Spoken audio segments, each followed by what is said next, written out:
কোটা সংস্কার আন্দোলনকে ঘিরে হত্যা, গণগ্রেফতার, হামলা, মামলা ও গুমের প্রতিবাদে ২০২৪ সালের আজকের এই দিন সারা দেশে মার্চ ফর জাস্টিস কর্মসূচি পালন করে বৈষম্য বিরোধী ছাত্র আন্দোলন।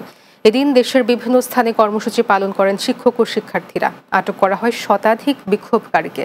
কর্মসূচি পালনকালে সাংবাদিক সহ বিভিন্ন স্থানে আহত হন অন্তত ৯০ জন। এদিকে অতিরিক্ত বল প্রয়োগের ফলে বিশ্বব্যাপী নিন্দার ঝড় ওঠে। বিস্তারিত বুলবুল আহমেদের প্রতিবেদনে। সময় যত এগিয়ে যেতে থাকে বাড়তে থাকে কোটা সংস্কার আন্দোলনের তীব্রতা।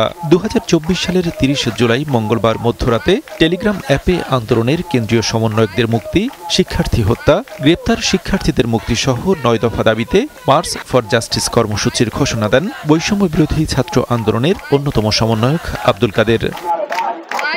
মার্চ ফর জাস্টিস কর্মসূচির অংশ হিসেবে বুধবার দুপুর ১২টা থেকে হাইকোর্ট মাজারগেট এলাকায় জড়ো হন শিক্ষার্থী ও শিক্ষকরা। দুপুর ১২:৩০টার দিকে সেখান থেকে কয়েকজনকে আটক করে পুলিশ। পরে প্রায় ৩ ঘণ্টা শিক্ষার্থীরা সেখানে অবস্থান নিয়ে বিভিন্ন স্লোগান দিতে থাকে। হাইকোর্টের ভেতরে আইনজীবীদের একটি দলও শিক্ষার্থীদের পক্ষে মিছিল করে।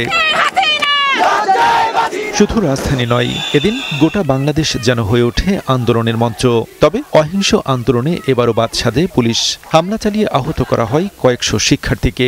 বাংলাদেশে শিক্ষার্থীদের কোটা সংস্কারের দাবিকে কেন্দ্র করে আন্দোলনকারীদের উপর হামলা, আইনশৃঙ্খলা বাহিনীর অতিরিক্ত বল প্রয়োগ, নির্বিচারে গ্রেপ্তার এবং নির্যাতনের মতো বিষয়গুলোতে গভীরভাবে উদ্বেগ জানান জাতিসংঘ মানবাধিকার কমিশন। তৎকালীন প্রধানমন্ত্রী শেখ হাসিনাকে লেখা এক চিঠিতে ভবিষ্যৎ নির্যাতন বন্ধে দীর্ঘমেয়াদী নিরাপত্তা খাতের সংস্কার জরুরি বলে জানান জাতিসংঘের মানবাধিকার বিষয়ক হাই কমিশনার ভলকার তুর্ক।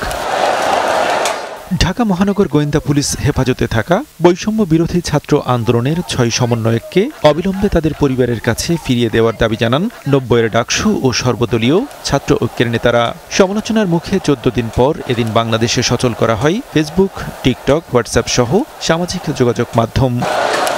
বুলবুল আহমেদ, বাংলা টিভি, ঢাকা।